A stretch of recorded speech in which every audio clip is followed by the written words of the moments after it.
আমার হাতে কি দেখা যাচ্ছে? এটা তোমরা সবাই চেনো। এটাকে কি বলে? কার্টুন বলে। হ্যাঁ, অর্থাৎ এই কার্টুনের ভিতরে বিস্কিট টিস্কিট হয়তো প্যাকেট ছিল, তাই না?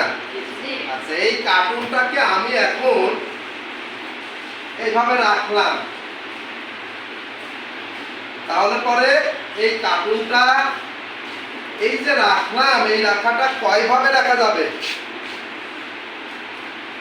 একভাবে রাখলাম। আর কয়ভাবে রাখা যাবে চিন্তা করো তো। 4 ভাবে ভাবে আরো 5 ভাবে রাখা যায়। তাহলে পরে দেখো, একদিক রাখলাম, আবার এরই এইভাবে রাখলাম, 2টা হইল।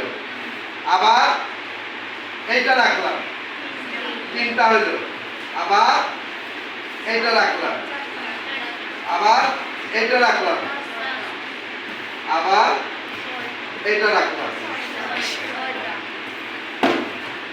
এই কার্টুনটা রাখাটা হচ্ছে 6 ভাবে রাখলাম। এই কার্টুনটা যে কয়ভাবে রাখা যাবে, তারপরে সেই এক এক ভাবটাকে কি বলে? অর্থাৎ কার্টুনটা যেভাবে রাখা গেছে, যেমন এই এই একটা পা, এই পাটটাকে কি বলে কার্টুনের? উপরিভাগ। এই উপরিভাগকে কি বলে? তল বলে। অর্থাৎ যে কয়ভাবে রাখা যাবে সেই কয়টা তল আছে। বোঝা গেছে কতটা?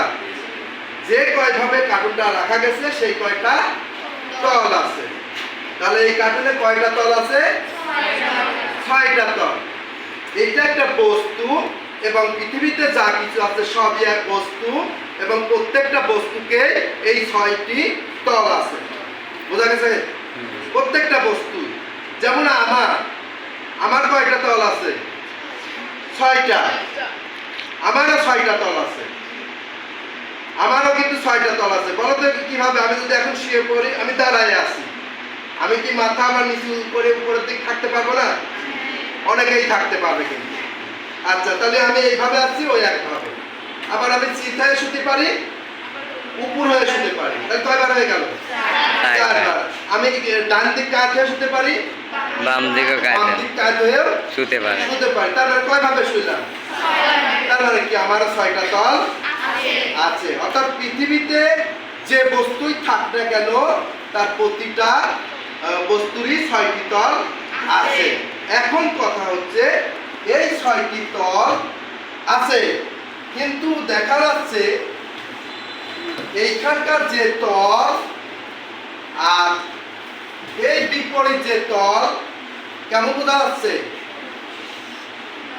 এই উপর এইটা, এই তলটা আর এই তলটা কেমন মনে হচ্ছে?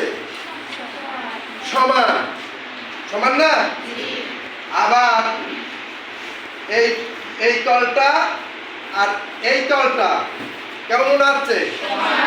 সমান। আবার এই তলটা এবং এই তলটা কেমন মনে হচ্ছে? সমান। তাহলে পরে 6টি তল আছে। তাহলে এক একটা তল আবার 2টা তল আছে, তাই না? এক একটা তল আবার তলের সমান আরেকটি তল আছে, মানে কি এক একটা তল 2টা করে আছে। তাহলে পরে এখানে আমাদের মাপ মূলত আসলে কয়টা? মূলত আসলে 3টা।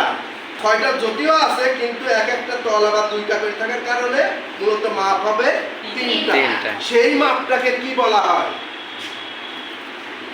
সেই মাপগুলোকে কি বলা হয়? হ্যাঁ, বলো। দৈর্ঘ্য, প্রস্থ, উচ্চতা। দৈর্ঘ্য কোনটা, প্রস্থ কোনটা, উচ্চতা কোনটা?